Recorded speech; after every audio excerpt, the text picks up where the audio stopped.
직원 채용에서 관리까지 어, 주로 제가 농 컨설팅 회사에서 있을 때 있던 이슈들 얘기를 좀 해보려고 합니다. 최근에 컨설팅 하면서 저는 경영지도사로 근무를 하고 있어서 소상공인 대표님들 문의가 많이 오는데요.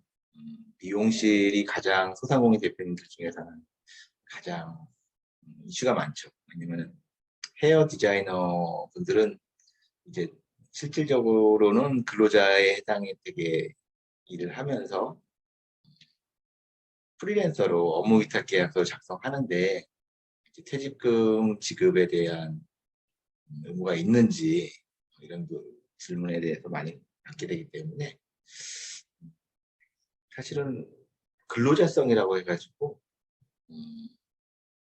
형태, 근로계약 관계만 중요한 것이 아니라 실질이 어떻게 운영되고 있고 근로자에 해당이 되는지 여부는 그 형식에 보기보다는 실질이 중요한데 형식 자체도 안 되어 있는 경우들은 어떤 문제가 되죠.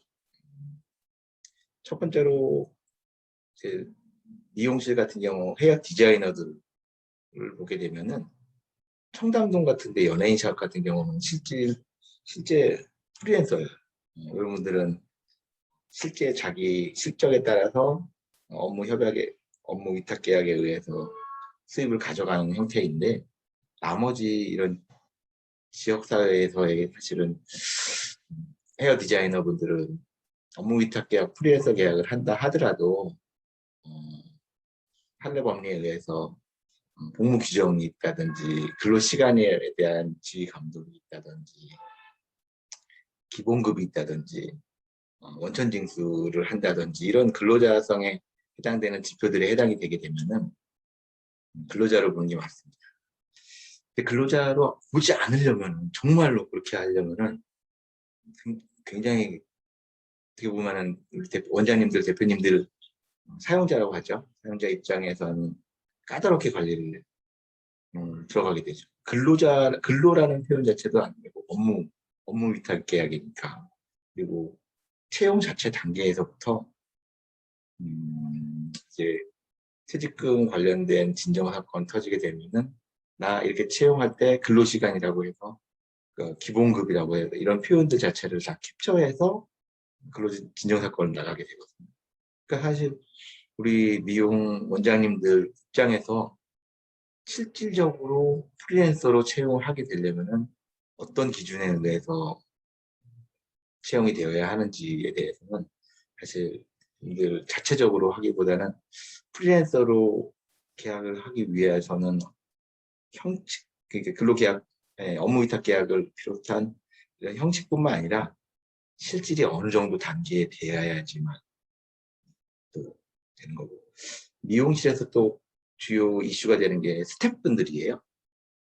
스태프분들을 인턴이라고도 하는데 과거에는 최저임금 미달인 부분에 대해서 뭐 이렇게 일정 부분 교육비 공제 뭐 이런 식으로 해서 최저임금 미달 부분을 커버하려고 그랬는데 그런 걸 사실 근로감독관들이 인정하지를 않습니다.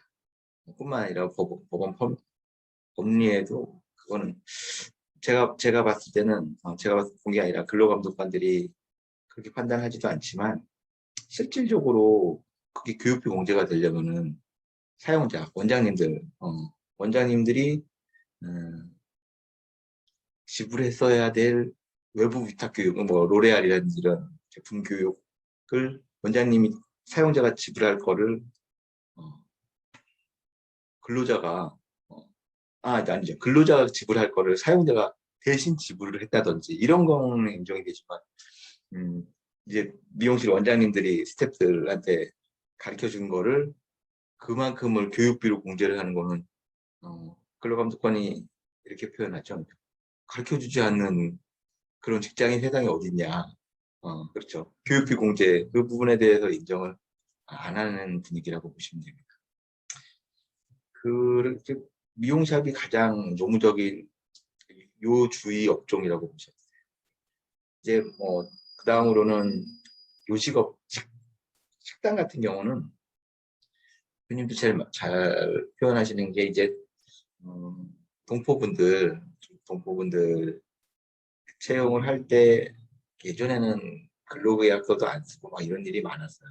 그러면은 우리는 뭐 가족 같아서 근로계약 안 쓴다고 하지만 그거는 근로자를 위하는 방법이 아닙니다. 왜냐하면은 각종 법정 수당이라든지 주 만근시 주휴 수당을 지급하는 부분이라든지 야근 수당이라든지 뭐 이런 각종 수당에 대해서 근로자가 의아해 하는데 근무하는 중에는 사용자 대표님들한테 물어볼 수가 없어요.